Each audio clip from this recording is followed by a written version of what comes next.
Bueno, vamos a introducir un poco o recordar algunas consideraciones del cálculo diferencial con respecto a la derivada. Vamos a recordar que tenemos esta función y tomamos un punto referencial A en el eje X.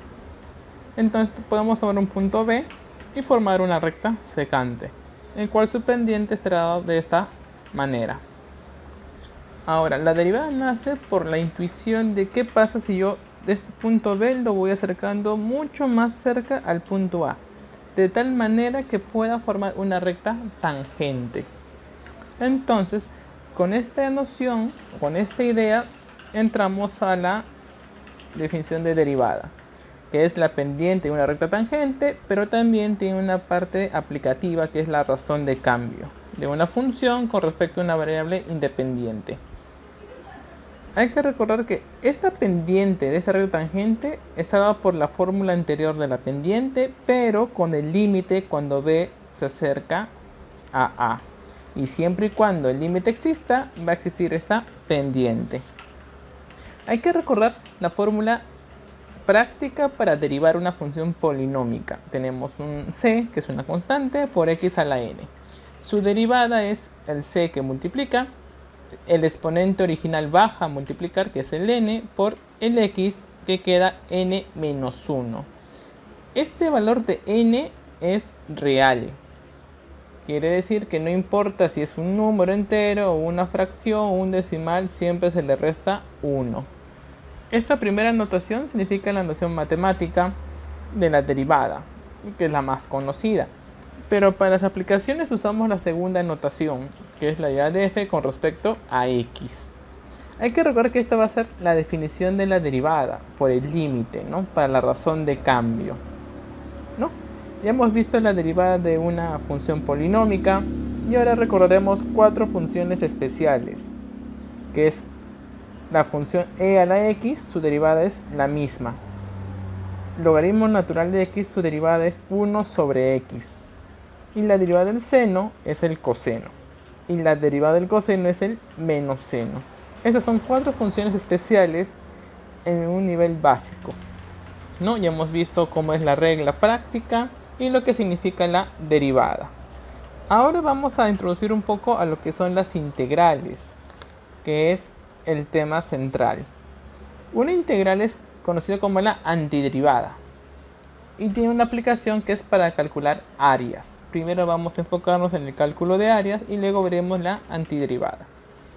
Para graficar una región que no sea simétrica o no se pueda usar por las fórmulas conocidas, como de un cuadrado, un rectángulo, una circunferencia, un rombo o un trapecio, usamos las integrales. ¿De qué forma?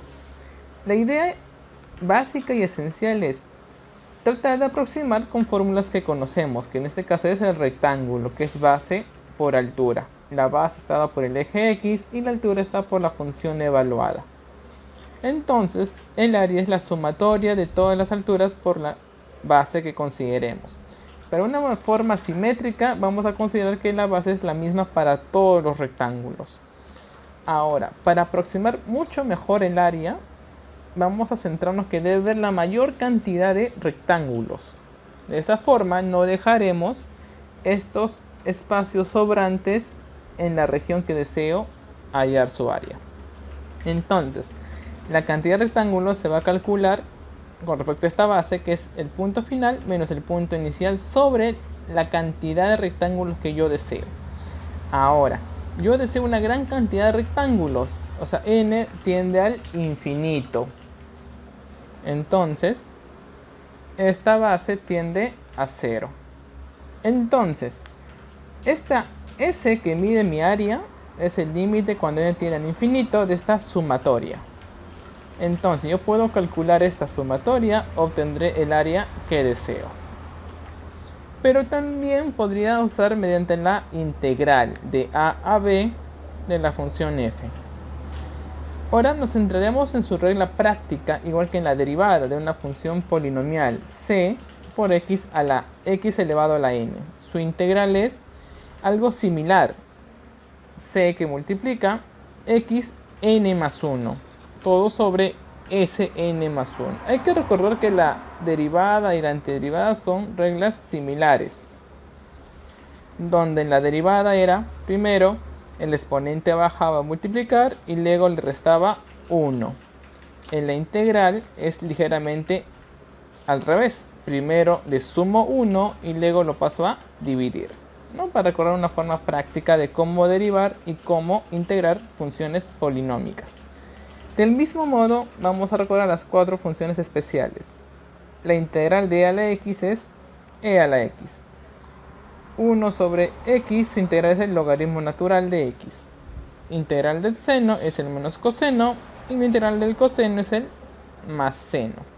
Hay que notar que todas tienen una constante k de integración. ¿Qué quiere decir esto? Esto nace por la definición de la antiderivada. ¿Qué quiere decir? Hay que recordar 2 cosas puntuales. Para calcular áreas, integramos la función f mayúscula y vamos a evaluarlo en el punto final menos el punto inicial para calcular el área exacta. Pero f mayúscula es la antiderivada de f minúscula. Si y solo si la derivada de ese f mayúscula me da f minúscula. Entonces hay que notar mucho el detalle de la constante k, porque la derivada de una constante es 0. Entonces siempre consideramos estas constantes cuando hallemos las integrales indefinidas. Y hay que tener bastante cuidado cuando hallamos las integrales definidas que se aplica para el cálculo de áreas, ¿no? Vamos a ir viendo esos detalles más adelante. Hay que tener en cuenta otro detalle adicional para terminar. Esta f mayúscula, que es la antiderivada, tiende a ser porque hemos dicho que f mayúscula es la antiderivada, que es lo opuesto a la derivada de f. ¿Qué quiere decir? Que si yo derivo una función, obtengo otra función. Y si integro esta función resultante, podría obtener la función original, con algunos detalles según el teorema fundamental del cálculo. Entonces, para finalizar, hay que recordar esta parte. La integral como antiderivada que ya hemos visto y para calcular áreas, ¿no? Esta regla práctica nos sirve bastante porque estos límites de una sumatoria a veces es complicado encontrar una respuesta. Entonces usamos la integral. También la forma de hallar integrales es una forma muy equivalente a las fórmulas elementales de la geometría. No hay ninguna oposición de ningún tipo. Solamente es introducir la integral como el límite y también hemos visto que la derivada también es un límite.